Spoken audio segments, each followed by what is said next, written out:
Good morning. Today is Friday, September 30th, 2022. Yom Kippur is about memory. It's about God's memory, and it's also about our memory.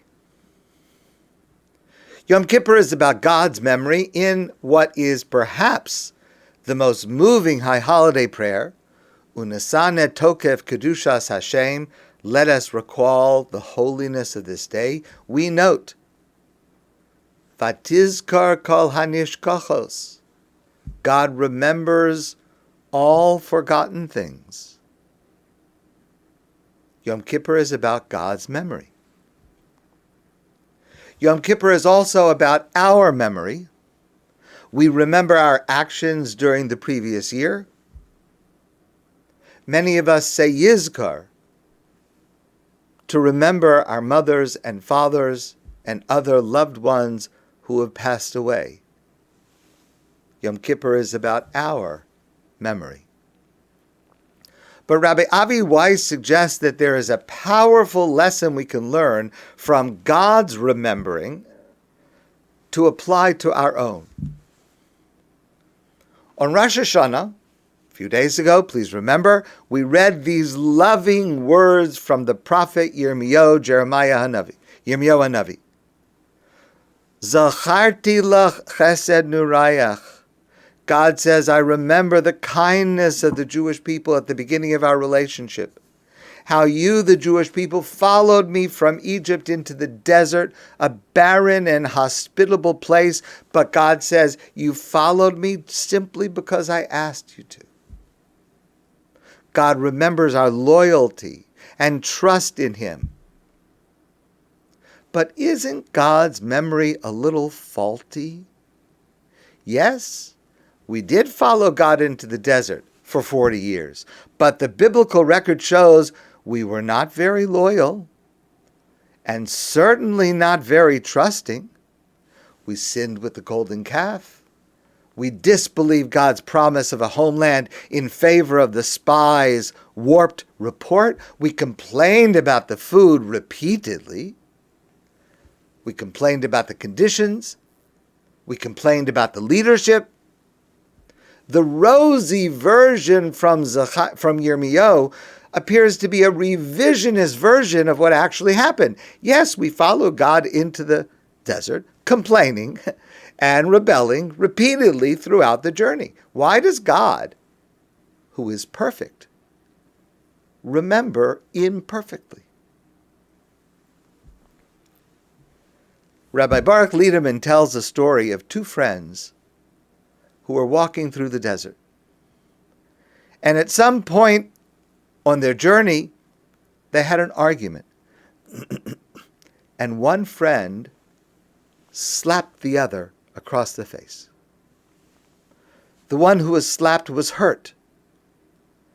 But without saying anything, he wrote in the sand, "Today, my best friend slapped me in the face." They continued walking along together until they reached an oasis where they decided to take a bath. The one who had earlier been slapped got stuck in the mud and started to drown, but his friend saved him, pulled him up. And so after nearly drowning, after recovering from this frightening incident, he chiseled on a stone, "Today, my best friend saved my life." The friend who had slapped and saved his best friend asked him, "Earlier, you wrote in the sand. Now, you chisel on stone. What's the difference?" And his friend said, "When someone hurts us, we should write it down in sand, where the winds of forgiveness may be able to erase it. But when someone does something good for us, we must chisel it in stone, where no wind can ever erase it."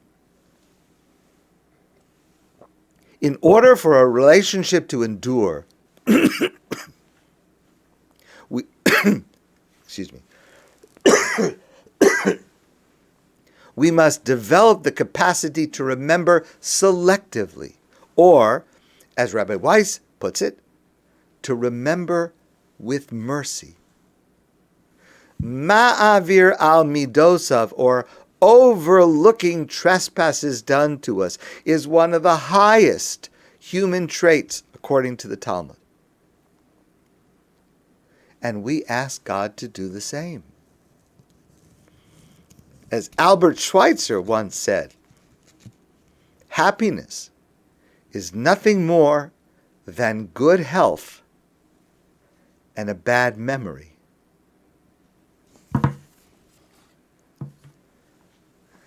Shai Agnon wrote in his famous work, Days of Awe, "It is written of the patriarchs that when they were about to bless their children, that their eyes were dim.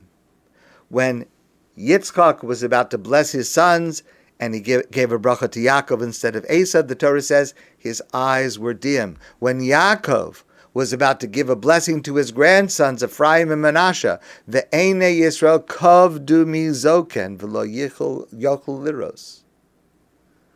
Why do our great patriarchs bless their children at the end of their life when their eyes are dim, when it's hard for them to see?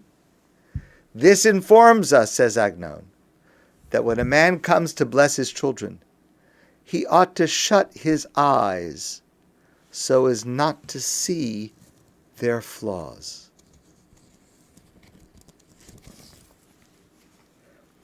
I heard this story from Dr. Jerry Lobb. It's similar to a story I said last week with a slightly different message. So Dr. Lobb and his wife had a son. His son was 18 months old, and he took him to the doctor for a shot.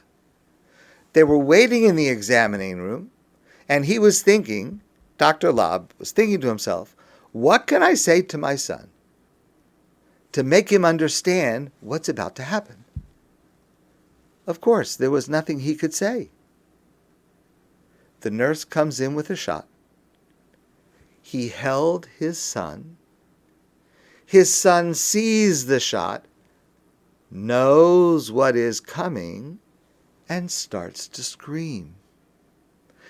And Dr. Lobb said, I will never forget the look on my son's face. It was as if he was saying to me, Daddy, are you crazy? Are you out of your mind?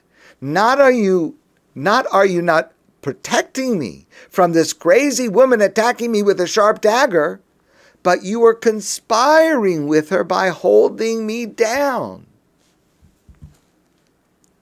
And his son yells and has the shot, and he comforts his son, and the son becomes quiet. And driving home, Dr. Lobb thinks to himself, how is it my son let me hold him again after the shot? How does he differentiate between me and the nurse? And the answer he gave is because children get it, even if they can't express it. Yesterday, Daddy was not crazy. The day before that, Daddy was not crazy. There is a context of a relationship of love and caring and protection. Sometimes there are things that don't fit in,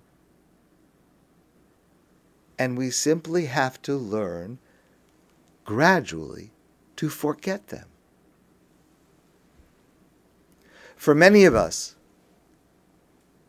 Yizkor is a very emotional time because of our grief and because of our loss. But sometimes Yizkor is also a very emotional time because of what we recall that perhaps we should not remember. On the one hand, memory is essential for self-respect, self-identity, for taking responsibility, sometimes a misdeed done to us, even, God forbid, by a parent, is too serious, too significant to forget. especially if the pain is ongoing, and certainly especially if there's some way that it could be fixed.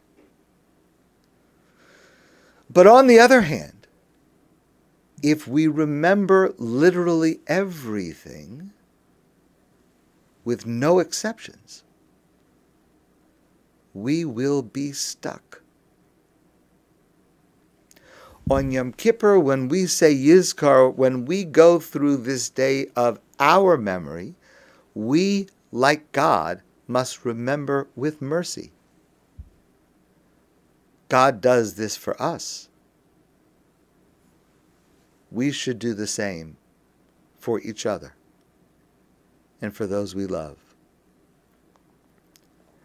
And we should even try to do the same towards God. And this is alluded to in a cryptic poem by Dan Pagus. The title of the poem is Written in Pencil in the Sealed Railway Car. Here in this carload, I am Eve, with Abel, my son. If you see my other son, Cain, son of man, tell him that I.